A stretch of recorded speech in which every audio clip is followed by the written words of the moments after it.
Royalty, everyone. I am one of the hosts, Big D, aka Derek F. And I am your other host, Hannah, aka Chada.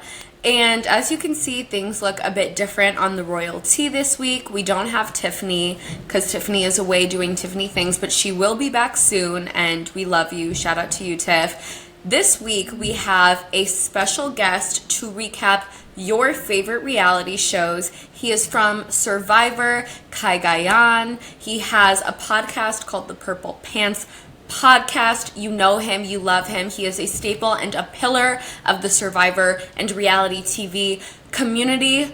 Brice, I don't know your last name. What's your last name? Brice Isaiah. Oh, I thought that was your middle name. I mean, it is my middle name, but it also is like my last name. So, but my last name is my last name is Johnston. Okay, Johnston. Oh, okay. Also, have you ever said that publicly? I don't say it often, but you know, here for the Royalty, we get in the Royalty. Okay. That's exactly what we need. And I will say, also known, in case you guys don't know, as my cousin, also known as my ride or die, also known as my car accident buddy. We just have a whole list of things. Also known, where did we just go in Pittsburgh? What was it called? Woody's, probably. No. $1.75 Lucky. Yes, 75 cents Lucky. We have been through it all together. But Brice, thank you so much for coming to the Royalty. Yes, I first want to start out this podcast with a shot because you know what type of podcast this is going to be. I can't wait. Let me tell you something about Brice and Big D. They are the terrible twos. They are the terrible twins. They are thing one and thing two. I'm kind of scared for this podcast just because I have no idea where this episode is going to take us. So sit back, relax, grab a mug, sip your tea, and hold on tight. Because I promise you it's going to be a good one. Buckle up. Like you guys should have done in that car when you got into an accident. Well, we were. Okay, good. The issue was that we all were in the car and were in the car accident, but Derek is the only one that took the impact. So. Oh, no. I did. The whole car accident was on my side. That's why my ankle is like a little bit messed up because of this car accident. Okay. Hannah, I flew upside down, was in the back seat, okay, legs in the air, but Derek is the only one that took the impact. So this is his story. Yes, it's his. It's okay.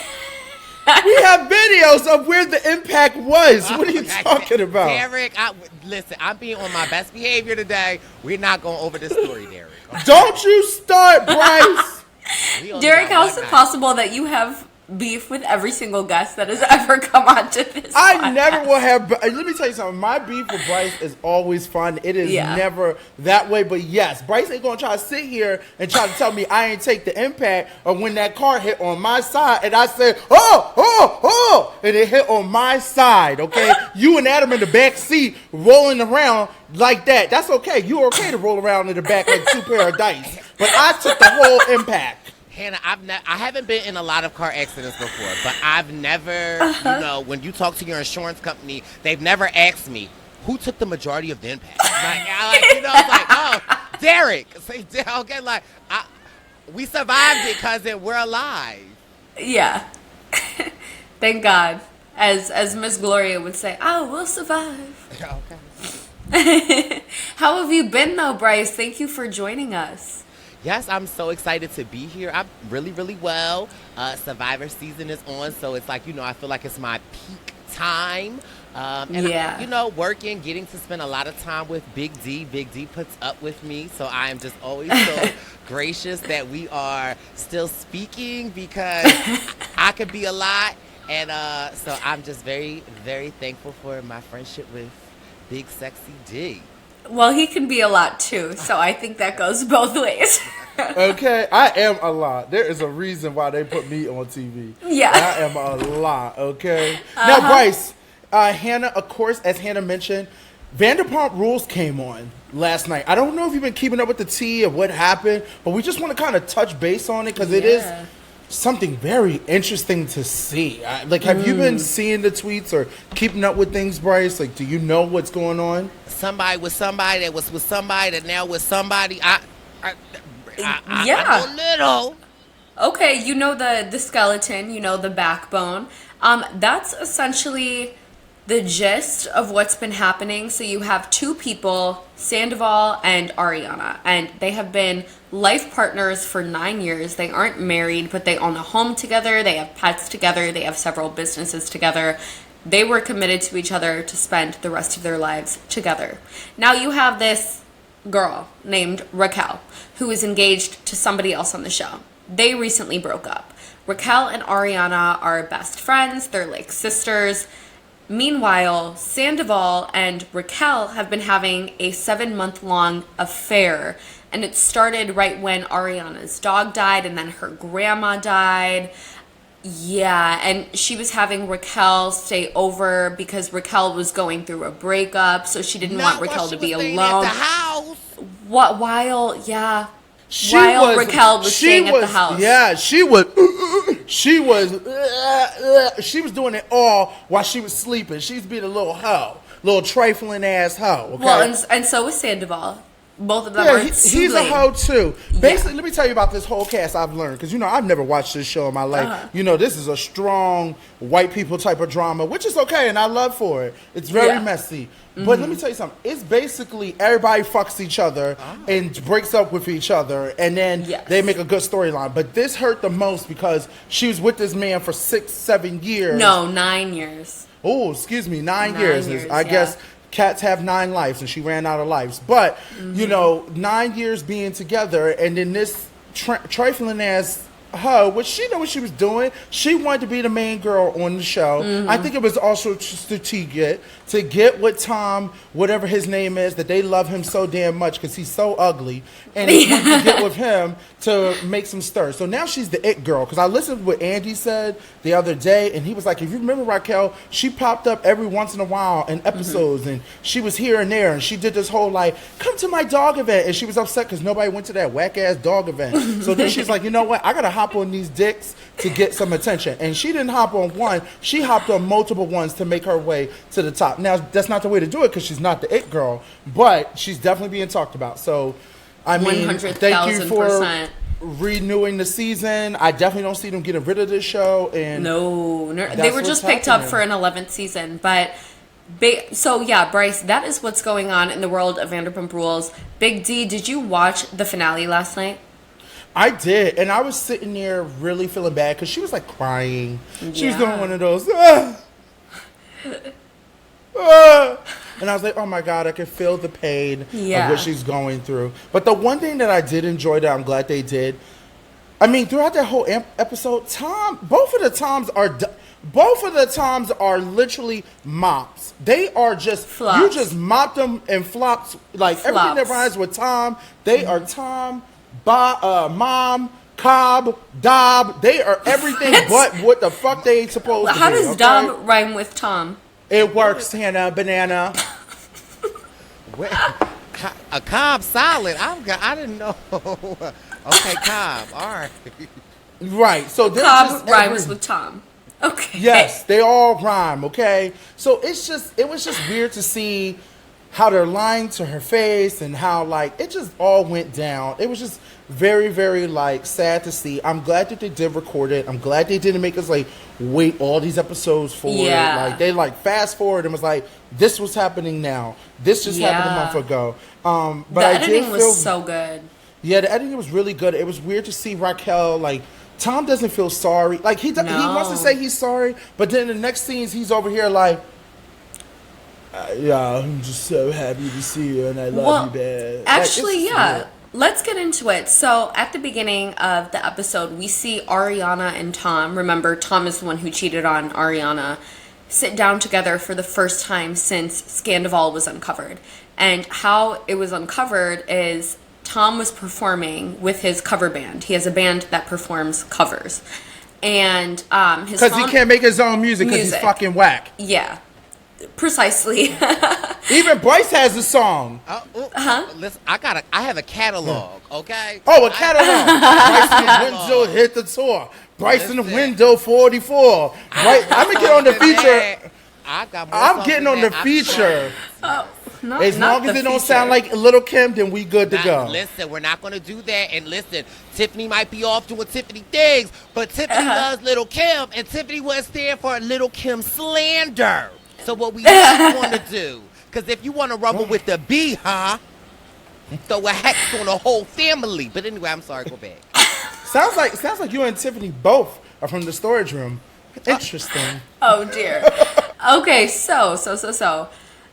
He was performing with his cover band and his phone fell out of his pocket. And Ariana was at this show and she picked it up for safekeeping. But she says that woman's intuition told her to go through the phone. And she found a video of Raquel on Tom's phone. And that's how she found out. Yes. Was she recording? Wild. Was she doing a cover song too? No, she isn't in the cover band. No, was she recording a cover video? No. Brice, you actually kill me. So that's how she found out about Scandival. And she immediately called all of her friends because she didn't want to give Tom the chance to gaslight her and to convince her to keep this between the two of us to protect him. She wanted the whole world to know. And hey, I respect that. So they're sitting down and Ariana basically asks, what did I ever do to you to deserve this? Like, I have been your ride or die. I have defended you. I have protected you. I have stood by you. And all Sandoval could say was, I just, Ariana, I felt like my very presence just annoyed you. And, Ariana, I just felt like you thought I was dumb, and Ariana, we just weren't being intimate anymore, and that's your fault. And she was literally like, my dog died of 14 years, my grandma died, and we don't spend time together. Like, forgive me. I have been asking you to spend time with me, and maybe those issues could have been improved. And if you wanted out of the relationship, then you should have just left me. And he was like, well, I tried, but you just, Ariana, you didn't let me. You said you would be a danger if I left you because, you can't live without me, Ariana.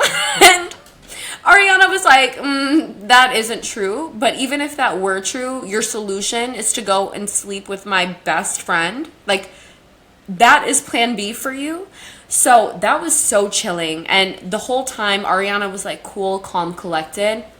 And there is nothing worse than someone just being indifferent towards you. Like, that's how you know you messed up. It was so just like haunting to watch. And keep in mind, I've been watching this show since I was in middle school, since I was teeny tiny. And I feel like I've grown up with this cast. I remember when they first got together. And what's interesting is Sandoval was with this other girl named Kristen at the beginning of the show. They had been dating for 6 years. And he left Kristen and got with Ariana in a very similar way to how he's leaving Ariana and getting with Raquel. So 10 years later, we've come full circle. But anyway, that's Ariana and Tom. And then Tom starts doing this like apology tour, but you can tell he isn't sorry. He's just sorry he got caught. He's sorry that it's now affecting his business. He's sorry it's affecting his family. The only time he really cries is to his best friend Schwartz, who helped protect the affair for months. He even pretended to be a thing with Raquel, so to distract from the fact that Sandoval and Raquel were having an affair. Yes, and that was supposed to be the plot line of this season. It was all false. It was all just a decoy. It's so crazy. There are so many layers to this. Like, it was orchestrated. It was calculated. It was meticulous. Everyone was duped. So now that we have wrapped up Ariana and Tom's conversation and Tom's apology tour, we get to Tom and Raquel. And this is one of the other highlights. Raquel is the mistress, right? The best friend of Ariana. And keep in mind, there were some suspicions surrounding Sandoval and Raquel before, but everyone was like, No, that's not possible. Sandoval and Raquel are like Big D and Hannah. Not that Sandoval is gay, but you know how Big D and I have like a big brother. He gay. He gay. He's curious. Well, I don't know about that one. That's neither here nor there. Very homosexual. He's giving very homosexual. Okay. Well, he needs to be less sexual. He needs to time out. He needs to be castrated. Okay, so Sandoval and Raquel. He walks in. He immediately goes to the fridge, grabs himself a Coors Light. That's how you know they see each other all the time. This is routine. He knew exactly where to go. He knew what would be in the fridge, and Coors Light is his drink of choice. So they start by taking a shot. I want to be her. You want to be her? And she said, I just can't believe we're doing this. Like, I don't know how I feel. She was giggling the whole time. I guess. And then he's like talking, and she's like, yeah, I love you too. And he's like, I didn't say I love you, but yeah, I love you. Yeah. I said my family loves you. Right, my family loves you. I was like, oh, you talk to me to your family. The whole time. I did not breathe for the entirety of this scene. Braden can attest to this because I was sitting next to him. I was like, whole time. They dating now. Like, they're like. They are in an affair. They are in a relationship. Yes. So like, Tom Sandoval is her boyfriend. Raquel is his girlfriend. Yes. I know. 7 months they've been doing. 7 to 6 months they've been. 7 months. 7 months they've been. She been all up. She's been to dinners with Ari. She's been to camp treatings. Tom and Ari got her birthday presents. She's been such a good girlfriend, being there for her. All this type of stuff. And the whole entire time, she's been. The whole entire time, okay? Whole entire time. Your camera went out there. What was she doing the whole entire time? She was.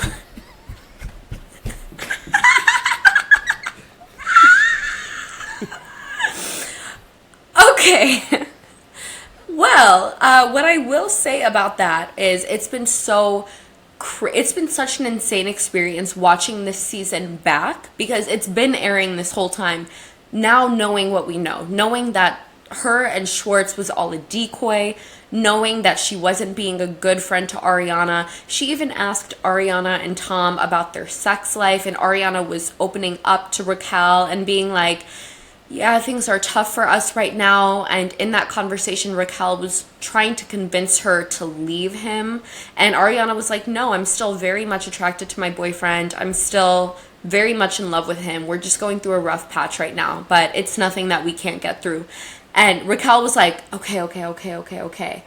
And if we didn't know about Sandoval, we would think like, oh, she's just trying to be a good sister to Ariana. She's trying to help Ariana work through her problems with Sandoval and consider all options. No, she was fishing for information. She wanted to know exactly what was happening between the two of them to maybe convince herself that what she was doing was okay. But in this conversation, she was laughing the whole time. Like, ha ha ha, this isn't the way it was supposed to come out. Like, this kind of sucks for us. But whatever, like, we have each other at least.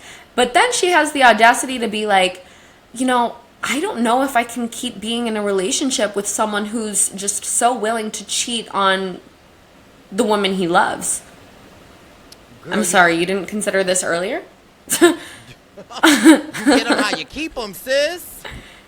Yeah. She was asking all the right questions. She was like, what time does he go to bed? What time does he pee? What does he like to eat? Does he like me to be on top? Does he like to be on top? What's his favorite food? Where does he visit his family? What time? No. That's what she was. Listen, she knew exactly what she was doing. She was fishing. Yeah. Let me tell you something. Like what's the one thing you should watch her? Yeah. Huh? What? She said, does he like Coors Light? No. Okay, so about halfway during the season, she started, like, she randomly just switched what she would drink to Coors Light, and that's how you know as a viewer Scandival had started. Scandival was underway at that time, and she, like, cries to Ariana several times throughout the season. Ariana sticks up for her so much, has her back like no other. And Ariana's like, no, Raquel, you're such a role model for young girls. Raquel, don't beat yourself up. Raquel, you're so much smarter than you give yourself credit for. Meanwhile, she was sleeping with Sandoval that entire time. And guess what Sandoval dressed up as for Halloween? His mistress. He went as Raquel for Halloween. Yes. And then the three of them did a trio costume because Raquel was like the baby sister. Raquel was the best friend. Raquel was always staying over at their house.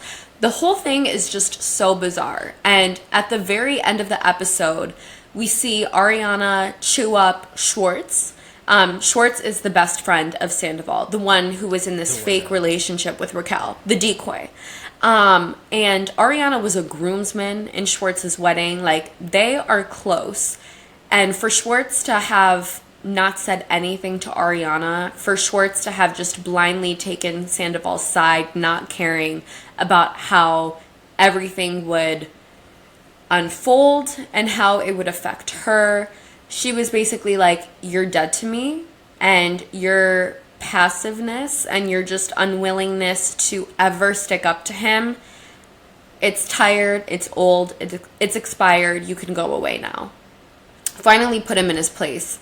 And then at the end of the episode, we see Sandoval and Sheena have a conversation, and Sheena ate him right up. Sheena just told Sandoval all about himself, and Sheena was like, you know, I'm going to miss you as a friend. You have been such a great friend to me, but now I'm questioning everything. I don't think that was you. I think that was the narcissist in you trying to fool people to get them to praise you. And that's just kind of how the episode ends. And we're going to get the reunion next week where James, Lala, Ariana, Katie, Sheena, all of them are going to eat up Sandoval and Raquel. And I cannot wait. Listen, she was a friend of mine. She slept with my man. She lied. She cheated. And what was the last line? She took what she had. She had. She was a friend of mine. Sandoval and then was singing, as we lay, we forgot about the price we had to pay. As we lay. Yeah. Andy gonna get a coin. Yeah, Andy and Bravo, they gonna get a coin. They said, what? Raquel cheated. Yes. So that is pretty much Vanderpump Rules. Also, shout out to my girl Courtney. Courtney was on last Wednesday's episode. She was at like the little funeral dinner that Ariana had in her cute little black hoodie. Shop Valley Brat. But yes, that is Vanderpump Rules. Any questions about this shit show of a season? So, did they already film a reunion, and this is a reunion to the part 2 too? Or is this a reunion of the regular one? Okay, good question. So, the way that Housewives and Vanderpump Rules and these Bravo shows work is they wait for about 75% of the episodes to air to the public before they film the reunion. So this reunion was filmed like less than a month ago. Gotcha. Or maybe right around a month ago. Because again, they wanted to be able to capture the fallout of Scandival. So from what I hear, emotions were very amplified at the reunion. What we're about to see over the next 3 to 4 weeks is nothing but anger, passion, rawness, and I am so excited, but also more than anything, I feel bad for these people because these are people who have grown up together and these are people who have grown to love each other. They're a family at this point, just like, you know, the people from our season are, the Cookout, you and Wendell, like, we do kind of lean on each other like family would, even though we aren't biologically related. And to experience a betrayal of this magnitude and to have the whole country know about it, I can't even imagine how stressful and sad and upsetting that is. So I do, like, as entertaining as it is for me, I do feel bad for these people. So I wish all of them healing. Yeah, I'm excited for next week. I will say this for my last thought on this, Brice and Hannah. I do love that Ari did Watch What Happens Live afterwards. And my favorite thing is that this girl's name is not Raquel. Her name is Rachel. She changed her name to Raquel when she became on this show. So the whole entire time, Ari was referring to, anytime Andy said Raquel, she was like, so yeah, speaking of Rachel. I love that little petty shit, as she should. So I'm excited for next week. Can't wait. If you guys are not watching it, make sure you watch it. I'm going to try my best to watch it at some point, but I will be in New York turning up for the Survivor event. And now, speaking of Survivor, we have Brice, who's been on Survivor, which Brice definitely knows what it's like to survive on the island full of dirt and mouse and shrimp and shitting in the ocean and eating out the ocean and smelling, I don't know, having no deodorant on, smelling hot not I'm eating. Sorry. I don't know. Wait, okay. Are we spending a weekend at your house, Derek, or we talk about Survivor? Wait, Derek, I'm sorry. You said mouse and shrimp? Ain't there mouse on the island? Ain't there like shrimp coming up on the barbie? Don't they say shrimp on the barbie? No. You kill me. Shrimp on the barbie? No, that's Australia. Okay. Well, anyway. Wait, I do have one very, very important question for Brice. Brice. Yeah. How do you feel about the host, Jeff Probst? Can you spell the T? Rachel is nice, and Rachel is no, Jeff is good at what he does. This is what I would say. I didn't spend a lot of time on the island. However, what I can say is that he is an amazing host. I remember like getting out there, seeing him do like, there's Big D coming out, like, it's nothing scripted. He is really good at what he does, is what I will say. Okay. So do you feel we have beef with Jeff Probst? Do you feel? Let me first ask this: your experience on Survivor compared to now. Do you enjoy the new twist on everything? Like, I feel like back in the day was a little bit. I don't want to say. I definitely want to say I feel like it was harder.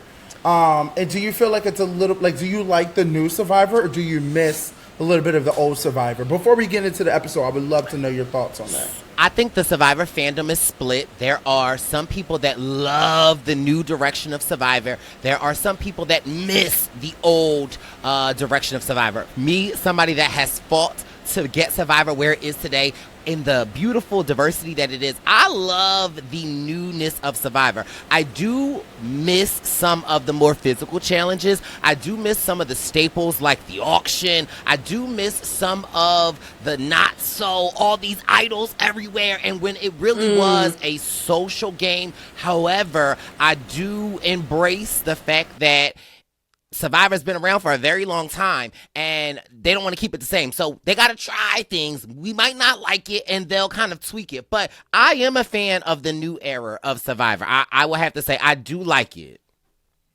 And I do want to say shout out to you and Wendell, and I know there was other people involved to push for that diversity, in the CBS realm. And I like to say, lo and behold, there might have not ever been, the Cookout if it wasn't for that push in diversity when it comes to more diversified players in competition shows, especially without CBS, and I think we're starting to see that across the board with other networks too. So shout out to you. I'm gonna give you your flowers. I don't like to pat you on the back too much, but I will give you that pat on the back. Now, this episode of Survivor is called The Bandit. Okay? Now, no, I think it's called I'm the Bandit, right? Not the Bandit.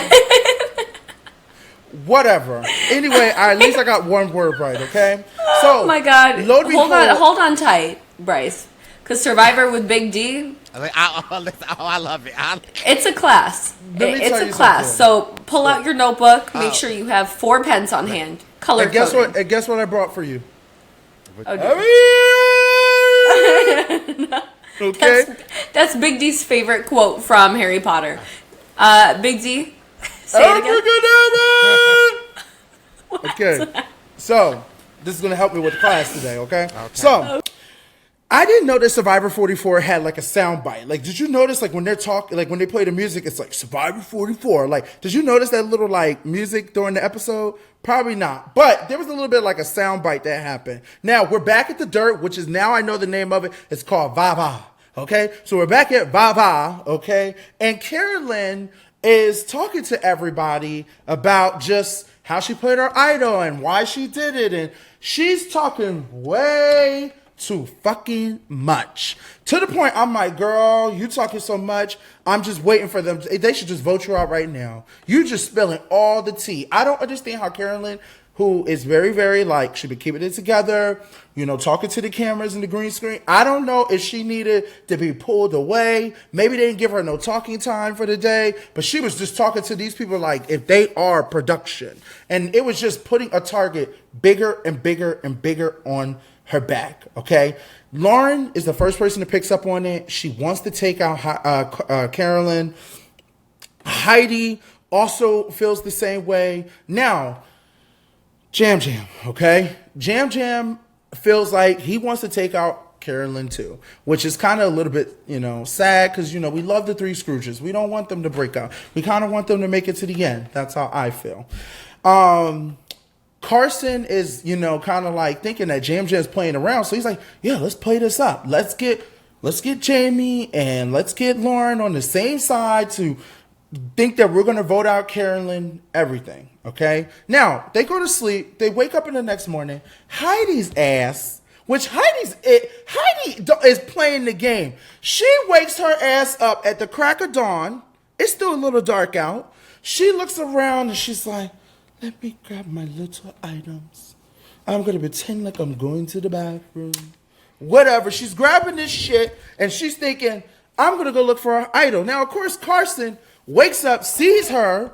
Yeah, he's like, let me, where are you going? He wakes up and then he wakes up, who does he wake up? Does he wake up? He wakes up Carolyn going, Heidi's going to look for her idol. So now Heidi is started the whole entire camp. Everybody's on the rampage looking for her idol, okay? Now, Lauren has a conversation with Carolyn. She's catching on to her game. She's kind of like, I'm feeling like I'm figuring her out. Like, she's really good at, like, playing like she don't know what's going on. But I'm kind of getting into it like that's her game. Like, that is, there's something up with her, okay? So Lauren brings it up again. We need to get rid of Carolyn. So everyone now is on the same page of getting rid of Carolyn. That is the goal, okay? Now, Jeff has a lot of energy. You know what he says? Look what I have in store for you. Okay? He's ready to go. He's so piped up. And Jeff is it's just weird because Jeff knows what's going on. So when he says, what do we have in store for you? Like, motherfucker, you know what's going on, Jeff. Why are you asking those questions, Jeff? But anyway, this is a food challenge. Because remember, Jeff is 50 Cent with 21 questions. 21 questions, okay? Mm-hmm. Now, I do have a question because I do like this. They are playing a competition for the sanctuary. How do you feel about the sanctuary, Brice? Because I like the new sanctuary for the people. I like that they get their food there. I like they get their drinks there. They look like they get massages there. I wish they got some happy endings at this point, but at least it's something for them to get. I don't think anyone is concerned about How happy. do you feel about the sanctuary? I love it. Yeah, no.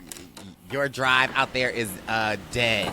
But I love the sanctuary, and I love rewards like this. Typically towards the end, especially you get to the final 6, even after the merge, is when you will get rewards like this. Sometimes there used to be a specific reward where you would just go take a shower. And so I love rewards like this. I think that it is great because it is a gift and a curse, right? Because you're on the winning tribe, and they didn't get to pick their tribes this week. So it's like whoever you get, you're with. However, the curse is the people that get left out. Sometimes it might be somebody that you're working with, might not be somebody that you are working with. And so it really kind of gets to stirring that pot of like, what we gonna do here? And I think definitely with, I believe it was Carolyn, it was Jamie, and it was Heidi, and they really were working together and thinking some things out. But I really love these rewards. Now, me personally, I don't know what none of that feels or looks like, but as a viewer, it looked nice. You know, it looks nice. We get to this challenge. It is like, it kind of reminds me of an old game. Hannah probably don't know because she's so young. Friends and Fuji. You ever heard of that game, Friends and Fuji? So basically, No. Frenzy Fuji. I think that's what it's called. It was on Xbox. Whatever, Hannah, shut up. It was on Xbox, and it was like you push somebody while they're in this cage. So you got Carolyn, you got Heidi, and you got Jamie. Jamie is in the ball. You got Carson, Jam Jam, and you have Lauren. Lauren and Jam Jam pushing this ball. They take off running. Jam Jam and Lauren take off running with Carson. Carolyn and Heidi, I will say this, Heidi is doing all the work. Carolyn's over here like, where are you guys? Where are you? Girl, she is all over the place. And in this moment, I love Carolyn. But this moment, I was pissed because I'm like, girl, get it together. Come on. It was a very intense, I felt bad, but it was more entertaining than knowing nail biting because you're kind of like, they like steamrolled them really bad. But I give props to Heidi because I felt like Heidi was doing a lot of the heavy work and the pushing on this thing. So she was kicking ass on that. And, you know, Carolyn tried her best. But Carson, Jam Jam, and Lauren, they win the challenge. Yes, they get the award. Of course, Jeff goes, yeah, so you guys win the award. You're going to go get an immunity channel. You're going to go get a foot massage. Okay? Which I'm like, whoa, these rewards are getting better. They're better than my life right now. I would love a good foot massage. Put me on the island at this point, okay? So they go to the sanctuary. You know, of course, we're talking about, you know, this is Jam Jam's also first reward. He hasn't had a reward, so this is very emotional. I felt that. You know, it is very hard to be on the island and not get a reward. I can't imagine what that's like, Brice. I don't know how you did it in the first place. I probably would have punched somebody in the face. I probably would have tried to steal some food because I wouldn't really care. I would have been trying to find out where production's at in the middle of the night. They would have said, Big D's looking for an idol. Fuck no. I'm looking for where the food's at that production got. I ain't looking for no fucking idol. I'm looking for the food. As per usual, Big D is on his own island playing his own game. Anybody, even production, can get it at any time. Okay, continue, Derek. So, you know, they get the reward, they get their foot massages. First of all, I was kind of like, ooh, these girls are probably going to scream to see their feet. I can imagine what it looks like. It is probably just hell, girl. I can imagine. Okay. So they get the reward. Of course, Lauren brings it up to, you know, Jam Jam and Carson. We need to get out Carolyn. Perfect time to talk about this. Great. They're all still on the same page again. Now, Carolyn, Carson is playing this up. We are, as viewers, felt like, and we don't know until next week, we really felt like Jam Jam really wanted to take out Carolyn. What do you think? Because I felt like he was serious about, just like, you know, when I would say, I'm going to take out Tiffany. But, you know, it felt very serious in that moment. Like, he was serious about that. What's your thoughts? I thought it was very interesting because now that we're down to final 6, at this point in the game, you do have to consider everybody. So everybody's name was thrown out at least one point during the episode. you have Carolyn and Carson who want to take out a member of Raw 2. They want to take out Lauren or Jamie. I think Heidi might have been the only person where they were like, she's by herself. She's the only member that's still here from Soka, so she can be a tomorrow problem. We're not that pressed about her because she doesn't have numbers. Heidi was the only one who was kind of safe from being brought up in those conversations. But Lauren and Jamie were considered, and then of course you have Jam Jam who's going like, Carolyn's playing a really good game. We've been underestimating her this whole time. I think it might be that point in the game to let her go, because if I want to win this game, then my chances of doing that are higher sitting next to a Jamie, sitting next to a Heidi, than sitting next to a Carolyn, someone who just, made that flashy move and used an idol on Carson who was in danger of going home. Now you also have Lauren, Jamie, and Carolyn tossing out Carson's name and considering him to go home because he's smart, he's very well connected to everybody. Everybody feels good and safe with him. They trust him. But they also recognize that if they want to argue their case to the jury, their chances of that argument being the most effective are going to be higher sitting next to somebody other than Carson. So Carolyn, even though she has this final 3 with Carson and Jam Jam, she goes, I know I can't bring Carson to the end, but I still want him around for one more vote. However, that doesn't mean that he's genuinely part of my endgame. I feel like Carson is the only one who's truly, truly loyal to that Tika 3. Because I think Carson knows no matter what, if I make it to the end, I'm winning this game. So I'm going to stick with my numbers. I'm going to stick with the people that I've worked with for the longest. And, as long as we make it to the end, I'm good as gold. So that's sort of what we're seeing in this episode. Oh, and then also no one tries to send Jam Jam home, even though Jam Jam has been a name that's been brought up consistently since the beginning of the merge. So I wonder how he was able to evade that. Maybe people just figure Jam Jam's like a cat with 9 lives. Like, no matter how many times you try to send Jam Jam home, he's just never going to go home. So why keep trying?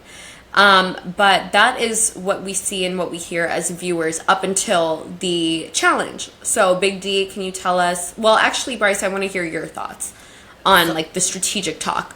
So I love it because it's like, I know that Tika is going to stay strong during this vote because they have the numbers, and I don't feel like it is the correct time. And I definitely agree with Derek in the sense of when Carolyn came back and was saying, I had the idol. And not only did she say she had the idol, she talked about her plan as to how she hit it, what she did. And you can really see in Jam Jam, where this whole time Jam Jam is like, I've got Carolyn under my wing. We can go to the end together. And that is really when he's like, now, wait a minute. She actually really is playing. And at this point, you need to start thinking about the final 3. Who can I sit next to? We all know that Carolyn is a unicorn, that we've had this conversation, strategic or an emotional. She has won the hearts of everyone out there. Everyone can say what they want about Carolyn, but she has touched someone in some way, shape, or form. She's out there bowling. She's talking about her son. She's digging in poop to get a tooth for her son. Burp in my mouth. Like, we all love this about Carolyn. And I think at that moment, Jam Jam is like, now, wait a minute.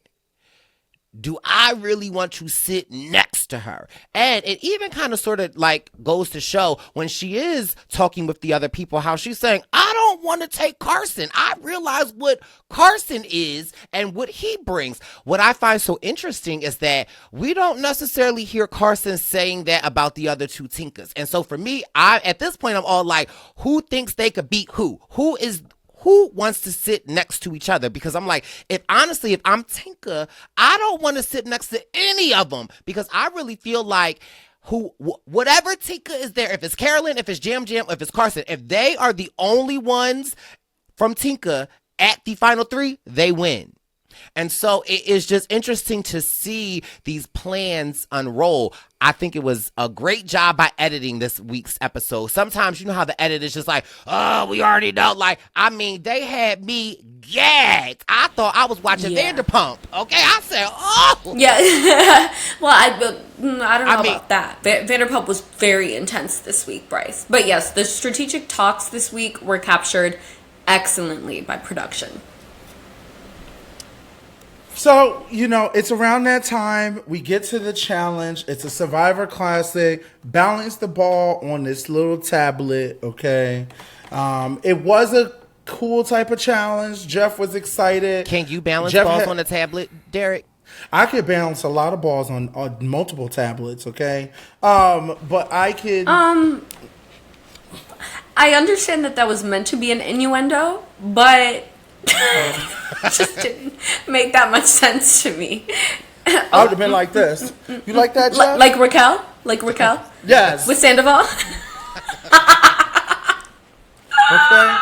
So, Jeff, this is a weird type of challenge. It's cool. I like it. I think it's an interesting type of challenge. Watching it, Jeff... It's just, oh yeah, so-and-so's going down, and so-and-so get the ball. Ooh, good catch. Ooh, good recover. Ooh. He wasn't being as annoying in this episode as he has been in episodes when he don't need to be talking. We don't need the commentary. We're watching. One little commentary is good enough. Well, we don't need a whole monologue. Go ahead. I have a question for Brice. So when we hear Jeff's voice during these challenges, does he record all of that after the challenge? No, that's him live. That is him that is Jeff live. And sometimes, so I will give it to y'all. It is like sometimes if I'm concentrating on something and I'm like, I don't need Jeff in my ear like, oh, Brice is messing it up. But I do think it is funny if you watch in the beginning of the episodes a lot. First of all, I'm a little biased. Pre-merge is better than post-merge. But if you listen closely, when Jeff is not familiar with a lot of the names, he will call out the wrong names, and it is hilarious to watch. But no, that is Jeff 100% live. Jeff don't do no retakes. Oh, okay. Yeah, I would be like, Jeff, I'm sorry, but could you imagine if you're trying to balance something and Jeff's like, I don't know, Big D's going to hold on to the fan on top of his head. He might be able to Big D fell. He's out of the I'd be like, motherfucker. He's out of the competition again. Will Big D ever win a competition in his life? Will Big D ever be worthy? No, he's a flop. Or, you know what sometimes really is annoying that I do think is unfair? Say, Hannah, you've gone up on an immunity streak, right? And you're close to winning. Yeah. I don't need you to be like, Hannah's getting close to win. She's the only one that has won 3 challenges in a row. Like, it's like, bro. Right? He blows up people's spots. He did that with Franny. He did that with Danny. Yeah. Jeff just does way too much. Julie Chen could never. Julie Chen could never. She ain't got time. She like this. Yeah. Give me the cards. Yeah. Read them. That's it. Let them do all the talking. Wait, also side note, there was one episode this summer or last summer during BB24 where Julie Chen was like, hi everybody, my name is Julie Chen Moonves. I cried. It was so funny. She kills me. Now, we're in this challenge. There's nothing really exciting, so I'm going to get to the point. Lauren wins the challenge. It does come down to Lauren and Heidi. Heidi did very well. I was really hoping that Heidi was actually going to win, but she was close. So I got to give the girl credit. She is all by herself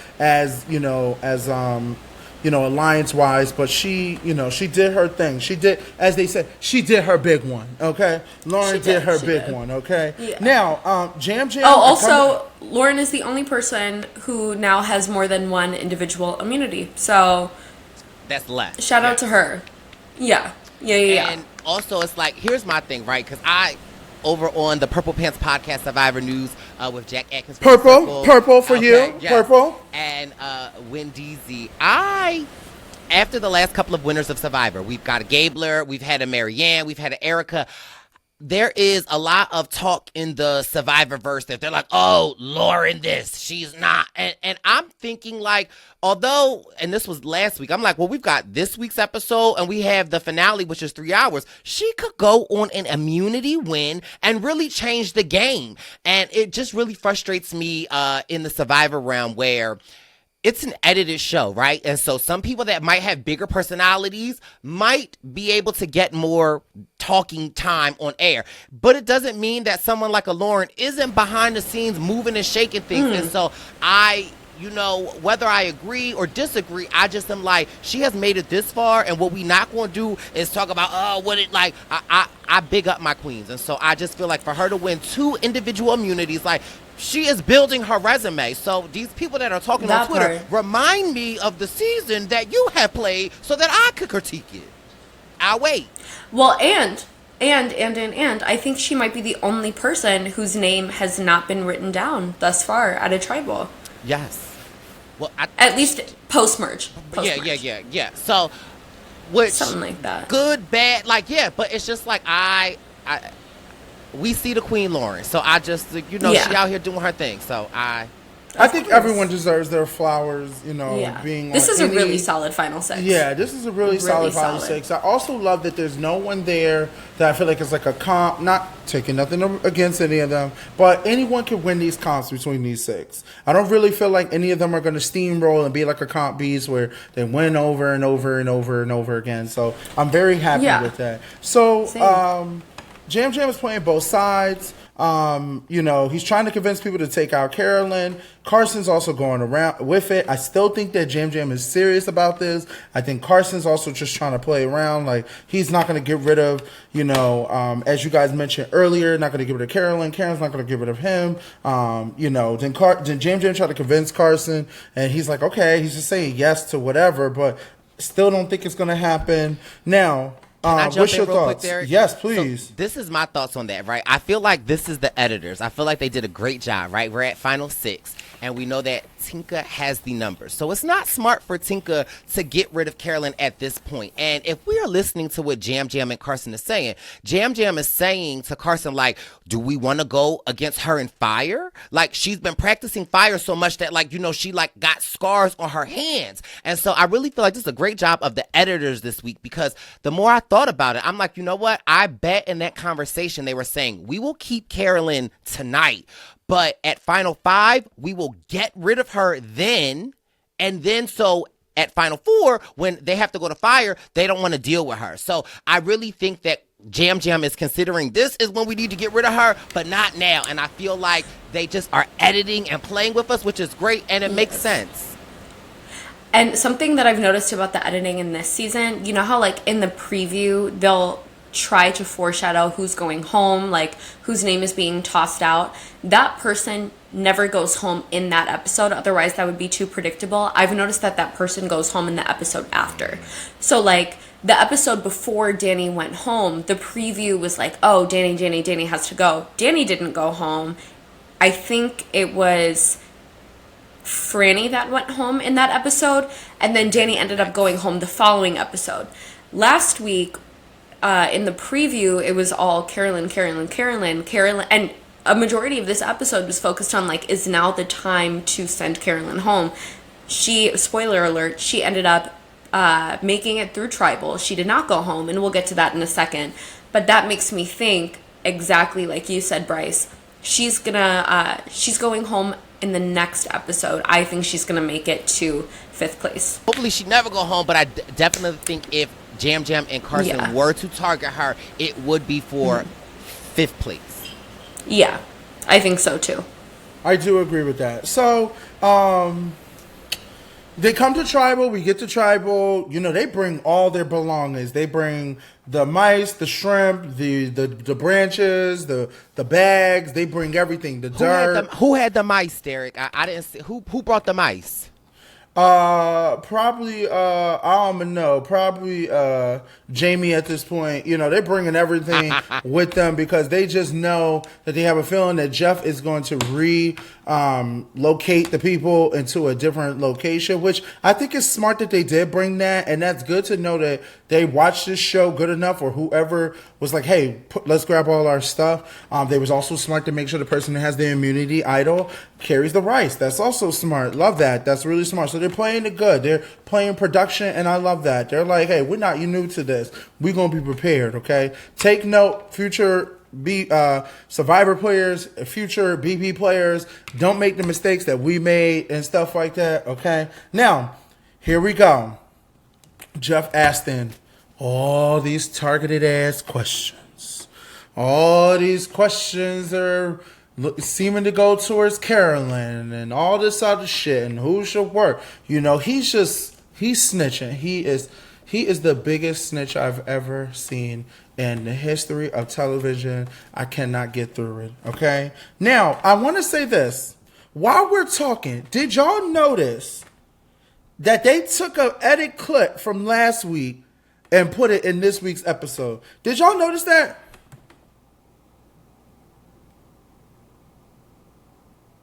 Do you see that? Is that Heidi? Is that Jamie? That's Jamie. That's and Jamie. Whose arm is that? That's that Jamie's. Oh, good eye, Derek. Good eye. I always pay attention to detail.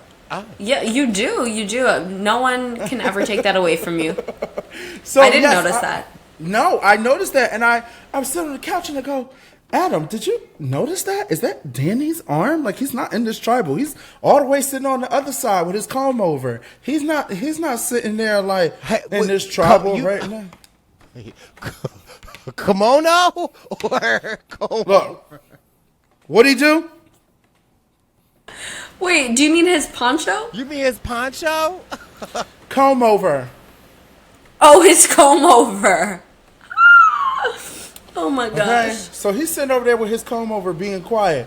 Jeff once again asked all these questions. I'm going to speed through this. Once again, Jeff asked all these questions. I found it very interesting that it just felt very, you don't know what to go. Production's doing a very good job. I got to give production their coins, their flowers, because this whole entire time, I'm sitting on the edge of my seat thinking they're going to give her to Carolyn. It is very difficult. You think Carolyn's going home. Carolyn's looking shocked. I also love that Carolyn was talking during this. She was like, what the fuck? Like, yeah, when these votes are going on. So I know Carolyn going to pop the fuck off next week. And I cannot wait to see it. Now, Jam Jam is dropping that he's voting for Carolyn. Heidi. Oh, no. What did Miss Heidi do? What did Heidi do? Heidi played that fucking idol when she needed to play that idol. Oh, so yeah. But you got to just think, though. Big D, you're muted. You're muted. You've been muted. No, go ahead, Brice. Go ahead. Oh, okay. Here's the thing. Get your lick back. Get your lick back. I'm going to get my lick back. I just want my lick back. Okay, get your lick back. Heidi, her name has come up twice. She can't really trust Jamie or Lauren. And so at this point in time, it's like, do I risk playing an idol? Or do I risk going home with an idol in my pocket, right? Also, we've seen how when Carolyn played her idol and it seemed to raise her threat level. With this, Heidi playing her idol, although no votes came her way, she kind of secured her place next week. No, I don't think it really raised a lot of feathers. Like, it wasn't like, and so... Brice, her name been written down every week. Right, but... This is the one time that she don't need to do it, but I understand your logic. If they coming for you every week, it's like now in the time, and I think it also reveals her place in the place here that, like, okay, maybe they're not really targeting me. Also, another really big thing that I want to point out during this tribal, when you were talking about Jam Jam, right, and you were saying how Jeff was asking these very pointed questions, and Jam Jam is saying these statements, and Carolyn is looking around like, bitch, I know you ain't about to turn on me. However, when I did my rewatch, right, Jam Jam is very confident, and Jeff is like, who is going home tonight? And Jam Jam is saying the person that needs to go home, right? It is you need to pay attention. Jam Jam is not talking to the people. He is talking directly to the jury, right? And so if you say statements like that, the person that needs to go home tonight is going home, and whoever goes home and it's not you, the jury is looking like, well, oh my God, you're playing this game. I just also want to bring attention to my baby boy Carson. I love Carson, right? And we as viewers see Carson is playing a very manipulative game. Carson is like, I'm a little kid, but he's like pulling all of these strings. What I find very interesting is that being as though Carson is playing such this behind the scenes game, it almost is like Carson is playing a game to us, the viewers. And I think that is either going to help him or it's going to hurt him if him and Jam Jam are sitting at the end, because Jam Jam has said 2 episodes before, every move that I make, I am thinking how the jury will perceive me. And even tonight at Tribal, he's talking directly to the jury, like whoever needs to go home is going to go home tonight, and still standing there. Meanwhile, we as viewers see Carson is doing all of this pulling of the strings, but what does the jury know of that? And so it's like the two tales of, am I behind the scenes, or somebody like a Jam Jam that has kind of been forced to the forefront and he is making his path known, which is why I just love this season so much. Sorry for my little rant, but it was just something. I love that you said that. I need to, You know what? You just taught me something that I need to know, like a mistake I made in Big Brother that caused me my game. I needed to know that, and I'm so glad that you told me that. I should have known, instead of pulling the strings, I should have been more like Jam Jam and been speaking up and saying more shit. That's where I messed up at, and I'm glad you said that. I note that, and I'm taking that. Well, here's the thing. I feel like in these games, jury management is such a balancing act, because you want to be vocal, you want to be flashy, you want your moves to be perceivable by them, but you can't do too much. Otherwise, the people who are still playing with you are going to look at you as more of a threat. They don't want to sit next to you because they know you are going to have to advocate for yourself less if you make it to the end. They know that your game is going to be able to speak for itself more than perhaps their game will speak for itself. So it really just is this fine line, and that is what's so enthralling to me about these shows, because it's all about doing just enough but not doing too much. You have to be strategic, but you can't be too smart. You have to be aloof, but you can't be dumb. So it's really fascinating to watch, and I am a firm believer that the person who ends up winning every season isn't necessarily the best player, the most strategic, the most social, the most competitive. I think that the person who ends up winning shows like these is the person who's the most adaptable, who's the person, or is the person who understands that balance the best. So yeah, I guess it's just a matter of, and we'll talk about who goes home in just a second, but I really don't know who has mastered that balancing act this season. I don't know if it's Jam Jam. We'll just have to wait and see. We'll have to see. And just a little second to add on to what you just said, because I think that's beautiful. I also think it is important to be able to tell your story, to be able to really vocalize how in which you got here, what you had to. There are so many people in the last 3 seasons, 4 or 5 seasons of Survivor that I really was like, oh my God, they need to win. And they got to the end and could not deliver. So it's like, when you talk about a fine line, it's a balancing act all the way. Not being too flashy, not being humble, but also being able to tell your story. So no, I agree a million with you, Hannah. Absolutely. So, lo and behold, as Big D likes to say, Jeff reads the votes. As viewers, we think that Carolyn's going to go home. Carolyn gets 2 votes. Jamie's at 3 votes. So is it going to be a tie, or is Jamie going to be the 6th member of the jury? by the end of the episode, we find out that Jamie has been eliminated from the game. She is now the 6th member of the jury, the 13th person voted out of Survivor Season 44. And the reason why that happened is because Lauren, the only other member of Raw 2, won individual immunity. So before Tika, the Tika 3, were like, do we send home Lauren or do we send home Jamie? Well, Lauren won immunity, and Heidi used her idol. Not that Heidi was that big of a threat in this episode anyway. And so that left Jamie as the only option. And that conversation that we saw between Jam Jam and Carson, like you mentioned, Brice, I think is setting us up to lose Carolyn in 5th place.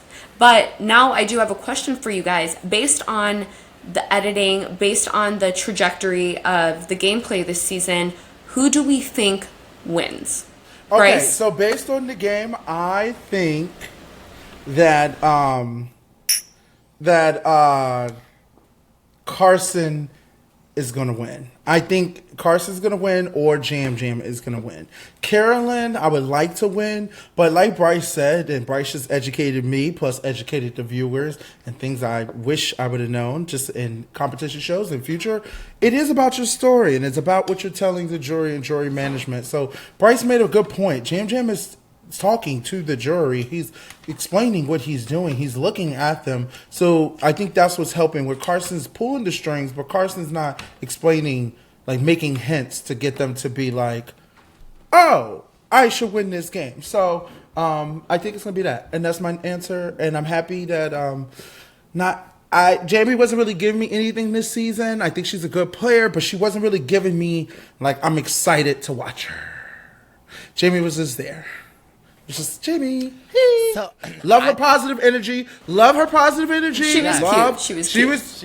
She was cute. Period. That's all I have. I listened to Danny's exit interview last week, and I think Danny bigged up Jamie a lot in the sense of that he said some of the things that Jamie was doing that we necessarily didn't get to see that were very important was she was so crucial around camp, like, you know, cleaning or like making fish, like keeping the morale up. And I think that on what you guys know, yes, brother, like that is something that is hard at times to display on TV and tell that story, but it is something that could be Big D, this is not about you. Girl. We're talking about Survivor. We're talking about Survivor. We're not talking about BB23. So I do think we didn't see a lot of Jamie, but I definitely know that her presence was felt. For me, it's really hard to give a winner prediction. For me, it's like you give me a final 3, and then from that final 3, I can pick my winner, because I really could make a case for I could make a case for Heidi, depending on. Well, I don't know. I feel like I could make a case for Carolyn. I'm just saying, like, because I was thinking, like, if it's Heidi, Lauren, or Jamie, you know, even though Jamie went home, I feel like in that case, Heidi could have won. But I feel like depending on if it's Heidi, Jam Jam, and Carson, I could see potentially a Jam Jam. If it's a Carolyn, a Carson, and a Lauren, I could see it being a Carolyn. So I don't know. For me, it's like still really hard to see. I feel like I can give a solid winner prediction after we see after we get to Final 5. Our Final 4. Okay. So, Brice, you're kind of undecided right now. Big D, you think we're either going to get a Carson or a Jam Jam win. Up until now, I have said I think Carson is going to win this game. But you're so right, because again, in Big Brother, during evictions, the jury is in the jury house. Like, they are sequestered. So Hannah, this is not about Big Brother. It's about Survivor, Hannah. No, I'm not talking about our season. I'm just saying, like, the jury remains sequestered during our evictions. Therefore, you don't necessarily have to you don't have to explain anything while the game's still going on. That's for when you get to Final 2. But the jury in Survivor gets to watch these tribals. And I completely forgot that there's that component to this game that differs from the game that we played. And Carson has been very meek during tribals. He plays up this whole, like, oh, I'm young, I'm naive, I'm the little brother. You can trust me because I'm not going to be manipulative. I'm not going to deceive you. I'm not capable of that. I'm too precious and pure.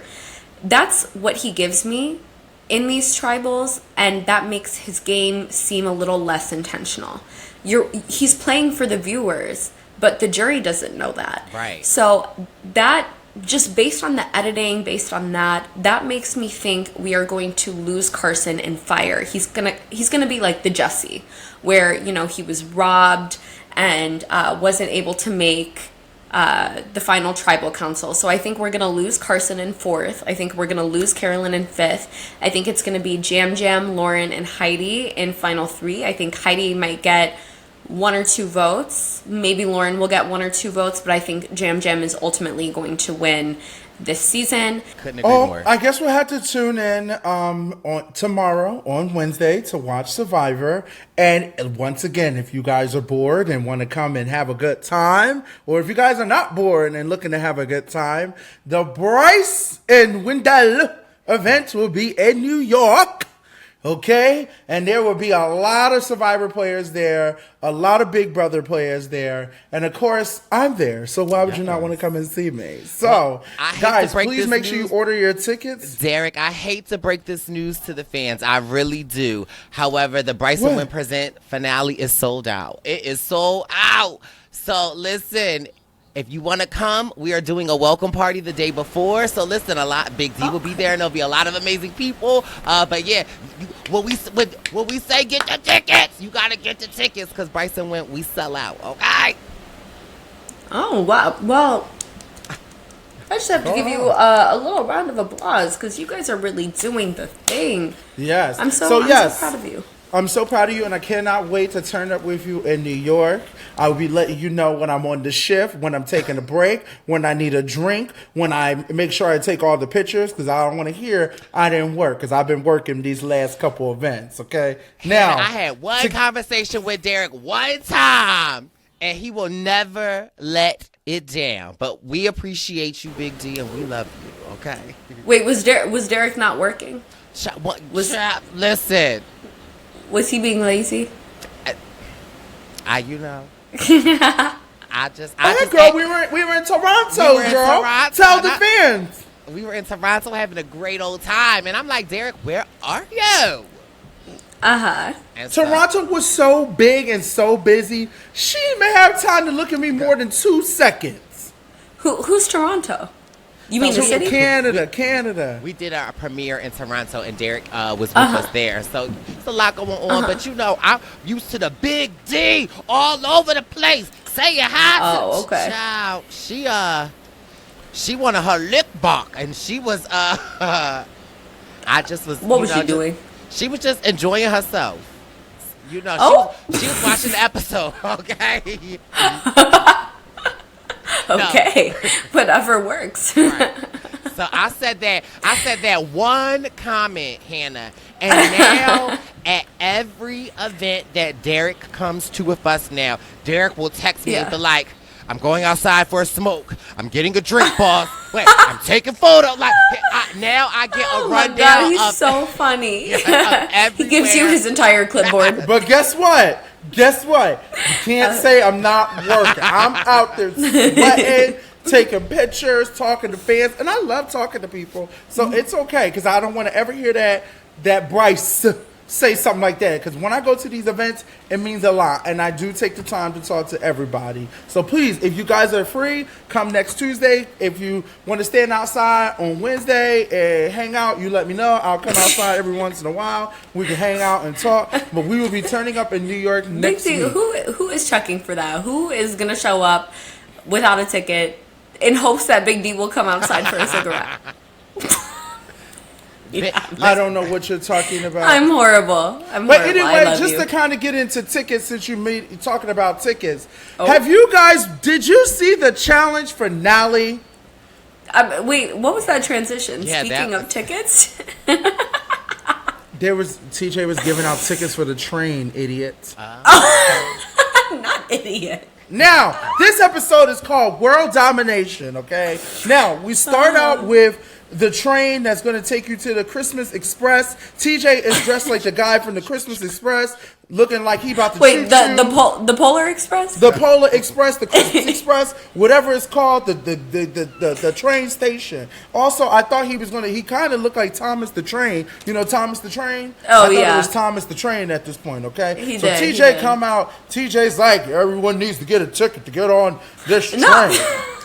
You look like crisscross. Okay. So he shows up. I don't know why TJ is dressed like a train guy. I guess it's going with the theme. But you know, Big T, why do you look like one of the new kids on the block? No, he looks like Ezel. Do you know Ezel from Friday? Smokey, is that you taking the shit? No. That's you, Brice. Okay, so TJ's dressed up like a ticket guy. He's collecting tickets. Okay, so they're all like on this spooky train. Now, this train to me, it was like I guess it was given like a horror theme. Like I thought they were gonna go through like a haunted house. I kind of liked it. I was really excited. I thought they were gonna like go to a haunted house, and then it kind of disappointed for me. I definitely think they could have done more on the train because it reminded me of like Murder on the Orient Express. If you guys have ever seen that movie, it reminded me of like a murder mystery. I know for a fact they tuned into my murder mystery game nights, and I feel like all of these shows have been tuning into my murder mystery game nights and stealing my ideas for their shows because like even the costumes.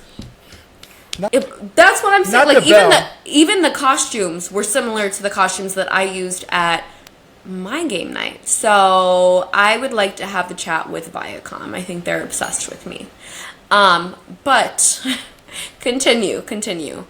I'm just honestly I'm thankful that the challenge is over because this season has been. Brice, did you watch the final yesterday or today? I saw somebody almost break their ankle. Okay, so let's get into that, okay? So TJ tells they got to run this loop. Now, I'm going to give credit where credit is due because they always say that, talk a lot of shit. 4 miles would have been enough. He wants you to do 16 motherfucking miles. Now, this is where I don't think they understand, and I'm going to say this very nice and very professional.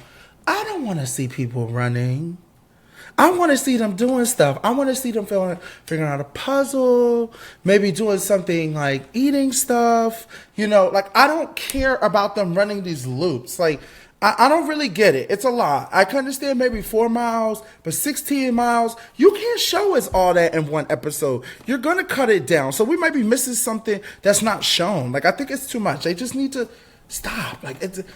God, this is not the Olympics. Like, they be trying to make this show into an Olympics, and none of these motherfuckers are going to the Olympics. Only person that went to the Olympics is Emily, because she was already in it before she got on this damn show. So please stop that. Now, they got to run 4 miles. There's a checkpoint at each. Every time they run a mile, they got to do one of the checkpoints. There's 4 checkpoints. There's a throwing a nut in a hole. There is a...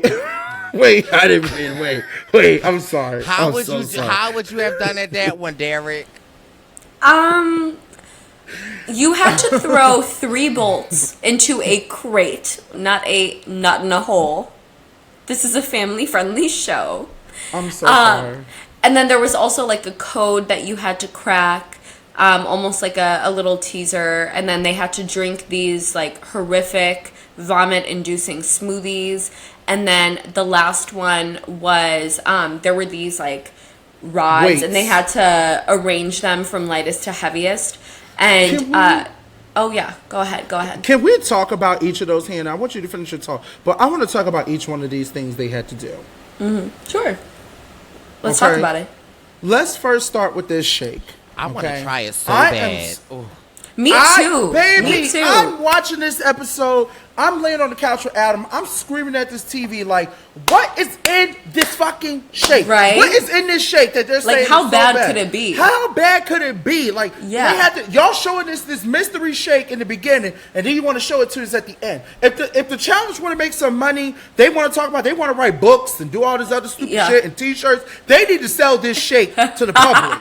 We need to try this damn shake. I need to see what this shake tastes like, because the way that you're acting, they're like, it tastes like doo-doo. It tastes like this. It tastes like this. Doo-doo. What is in the shake? What is in the shake? That's what I want to know. Because I'm like, some of y'all not slick. Y'all, because I definitely peeped. Some people had to shake. They were like, oh, yeah.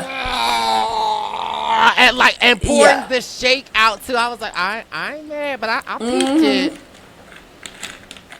And someone asked that question, Brice. Someone actually said, I forgot what I was watching, or somebody said it on Twitter. One of the trolls were like, how do we know who? No, you know who said it? I don't mean to call Adam a troll because he's not a troll. Adam said it. He actually said, who's checking to make sure, like, they're doing these drinks? Because the way it looks like is exactly what you said. Now, we had the nasty ass shit, protein, shitty shake that kill you to death with poison in it, okay?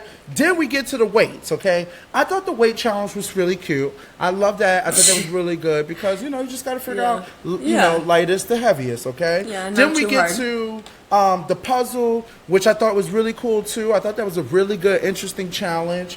And then you have the bolts and the crate, okay? Yeah. Which I thought was good. Now, we start off with Tori. Tori's giving her story about who she's doing this for. I'm so glad that, and I had to commend her, I'm so glad that she's talking about doing this for her family, her nephew. I'm glad that she didn't talk about putting this money to the yacht crew. This was great to hear that for her. I'm so happy that she was able to do that. Danny's talking about Kiki and his family. So happy to do that. Love that. Kiki was not mentioned enough this season. I'm a little disappointed. Justice for Kiki. Yeah, justice for Kiki, okay? Now, Jordan, for the Lord Jesus. Jordan, once again, and maybe because Jordan is definitely Jordan. I can't knock him. He is a challenge beast. He got cast over here, wearing her out, yelling at her, doing what he needs to do. But I understand he's being motivating, so hey, it works.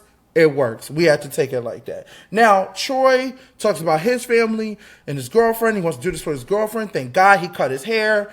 Thank the Lord. I was so thankful because I was very shocked when I saw him. Now, let's get to what Brice mentioned earlier. This ankle. I put in my notes. Also, I don't know how many times we should not know how to wrap our ankles before going on a final. Why is production not letting them wrap their ankles before they go to a final? This is the reason why Theo twisted his ankle. Now, what's your thoughts? I loved Theo. You know, I'm partial to this Theo and Sarah group because, you know, Sarah is the winner of Survivor. Yeah, that's my girl. But Theo has been through a lot through this series of his history of the challenge. Yes. It was just kind of crazy to me when he rolled his ankle. But looking at the terrain, it is crazy to see. It's hilly, it's rocky. And at first, I'm like, he's just talking. He ain't really rolling his ankle. There's holes. That's why I said holes earlier. There's holes. There's holes everywhere. They ain't being filled. There's holes everywhere. I thought you were saying hose. I was like, who are the hoes? The contestants? There are hoes, the cameramen? The cameramen. Yeah, the cameraman. Hoes. Okay? I think that if Theo had not broken his foot, twisted his ankle, whatever it is that he did, I think Sarah and Theo would have probably won that final because Sarah runs marathons. She is used to running. Theo has these super long legs. I think he's a runner as well.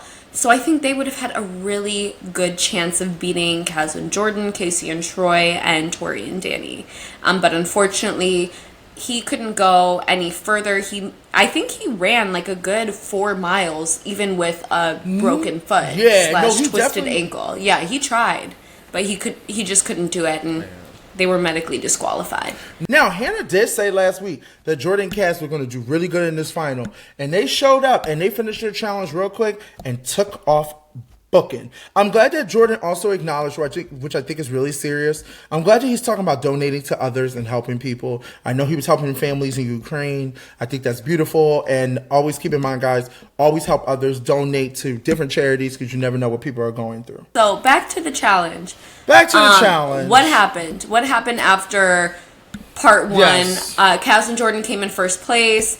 Casey and Troy came in second place. Tori and Danny came in third. Yes. Then we get back to the train. Yes, we get back to the Air Express with the train. How do you feel about these IVs? That's exactly what I was about to get into next. And this is where I think Hannah's creepy dark mind probably started tingling because you show up to the train and then TJ's like, everyone get on the train. Turn your head, turn your head, and you gotta turn your head. Oh yeah. Okay. He's like, everyone get on the train. That's not how TJ looks. And then I don't have a hat to match what he had on. He had a little golfer hat on or whatever the old people grandpa hat. Okay, he's like, everyone get on the train. And then he's like, are you guys excited? You guys ready? Then he's like, I have IVs for you guys, but here's the catch. Only 3 of you guys can do the IVs. So everyone's like, okay, I guess I'll do this fucking IV, like, which I think is crazy, but I also appreciate them trying to make sure these people are hydrated because you never know. Yeah. So the people that go get the IV is Cass, which it should be because Jordan is A-okay. I was surprised to see Danny, but I know Danny probably was like, I'm a little tired, girl. You a little bit younger than me, okay? And then also who's the last one? I think the last one was Casey, and Casey was like struggling. I don't know what's going on with Casey, and I feel bad. I feel like she's falling apart, and that's okay. That's okay to know when your body is falling apart. And I commend her for still going, okay? So TJ gives them this fucking keys. So now I'm thinking, oh my God, this is really turning into Hannah's mystery party. Like, this is about to be like an escape room type of thing. Like I think I do think they copied from me. I really think. I thought it was an escape room when he pulled out these fucking keys. I was like, this is about to be an escape room. Like, they're about to be in the dark. Like, something crazy. I was excited, you know? So he's like, we're turning into this. So, also, I was waiting to see if this was going to turn into, like, a movie promo. Because this train and dressed up and all this other shit, I thought they were going to have another one of those movie promos like they did 2 episodes ago. Okay? TJ tells them to change into these outfits, these Great Gatsby outfits. They change into these Great Gatsby outfits. He goes, hey, you guys have a seat, relax. But when the way he's saying it, I don't know why nobody was picking up on it. He's like, have a seat. Champagne, food, enjoy yourself, relax. So they all decide to pop champagne. First of all, when Tori popped the damn champagne, I'm like, girl, this is the challenge. Who's thinking about drinking? Who's thinking about people can barely work out on water, and you about to run up. You just ran 16 miles. You want a bottle of champagne? You about to run some more? They built different, okay? So, but that's years of practicing party on that yacht. So, you know, lo and behold, he tricks them. TJ comes back out. They had this big dinner. They're all like nice and comfortable sitting. TJ tricks them. He goes, hey, just so you guys know, I'm put shock collars on you guys, and you gotta stay up all night. Baby, now you're talking my lingo. I'm entertained. You about to shock them? You got dog collars on them? You about to woof woof on these motherfuckers? I was ready. I was like, okay. So TJ puts the shock collars on them. They're over there with the shock collar. They got to stay up all night, okay? Now, Jordan and Cass come in first place, so they get 1 hour of sleep. Tori and Danny comes in last place, so they get 15 minutes. And Casey and Tori get 30 minutes. This was kind of crazy to me. I don't know how you guys feel about that, but it was kind of crazy to know that that's how much sleep they're going to give them. And they can't even get that sleep until the morning time. So it's not like they could take a nap and then wake back up. That was insane to me. What's your thoughts on the shot clock? What's your thoughts on the food? What's your thoughts on the whole entire thing? Have you ever taken a 15-minute power nap and been like, whoo, no, but so, yes. I'm just saying. Honestly, I think I would have preferred the 15 minutes over even the hour, because that's like the ideal power nap time. But I don't have many thoughts on this show. I've just been really tired of this season. Like, let's just get to the end. All right, let's get to the end, okay? Okay. Okay, so, you know, fuck you in this belt, okay, bitch? So, you know, they got to stay up all night. I was pretty sad because no one got shocked, which was annoying, because I kind of like to see people in pain. That would have been a little bit entertaining, you know? I've been waiting for some crazy stuff on the challenge because, you know, I'm not getting it anywhere else with this season. So they get told they gotta run up this mile. They're running up this mile. Jordan is pushing the hell out of Cass, excuse me. Jordan is pushing the hell out of Cass. Halfway up the mile, they have to finish these challenges. Their first challenge was like a sliding shuffleboard. Jordan and Cass are yelling at each other, but they figure it out. Troy and Casey is falling apart at this point. She has fell completely apart. Her legs are cramped. She's just a mess, and I feel bad for her because, of course, you never want to see somebody when they're down. Never kick people when they're down. At the end, they got to get up this mountain. They thought they were at the end, and then they get up the mountain. This would kill me because I was like, damn, they get up this fucking mountain, and then they're told to go right back down the mountain, and that's where TJ is to win the prize. So TJ gets gets them to go down the mountain. Next thing you know this, Cass and Jordan, they win. That is the challenge. There's nothing else we could really talk about it. What I can say that we can get excited about, which I hope you guys are excited about, we did see that Big Brother is coming up, which I'm so excited for, Big Brother 25. I also saw the commercial for the challenge, USA, so we're so excited for that. Can't wait for that. That is going to be good to talk about. And then, of course, even though probably it's going to premiere, I feel like they're going to premiere a commercial for 45 because they always do after the season of Big Brother. Survivor 45. So I cannot wait to see that next on tomorrow, Wednesday. So that's all I have. Y'all have any thoughts of the challenge? No, congratulations to Kaz and Jordan. Well deserved. You guys, if you're watching this, which you probably aren't, but if you are, you killed it the whole way through. Congratulations to Tori and Danny for coming in second. Congratulations to Casey and Troy for powering through and coming in third. And congrats to Sarah and Theo for even making it to the final. That was, an amazing feat and accomplishment in and of itself. So, you 8 did what I could never do. And that is really all I have. I'm glad that the season's done. I could never do it either, and I always want to give credit. I don't want it to come off like, I'm just talking shit on everybody. I could never do it. Now, physically, I'll demolish all of them, but as endurance and all that other shit, I can't do all that. I can't run more than that, so just keep that in mind. So give them credit where credit is due. Now, Brice, with everything going on, what is next for you in life? What are you up to? What's the next adventures for you? Give us an update. Who you dating? Who you... Huh? Who you? Huh? Hey. Give us the 411. What's the 411? I'm excited that the Brice and Win Tour 44 is coming to an end. It has been an amazing ride, been super successful. So I'm glad to get some rest. I'll be traveling. I'll be heading over to Europe a little bit. Want to do some travel this summer. The Purple Pants podcast comes out every Tuesday. So we are talking pop culture. We're talking a little bit of sports. The NBA draft just happened. So I'm getting into all of the zaddies. But I'm just really looking forward to living life. And just, spending time with people that I care about and love. And it's just about making connections. So I'm just happy to be here on the royalty with some of my favorite meows. Aww. So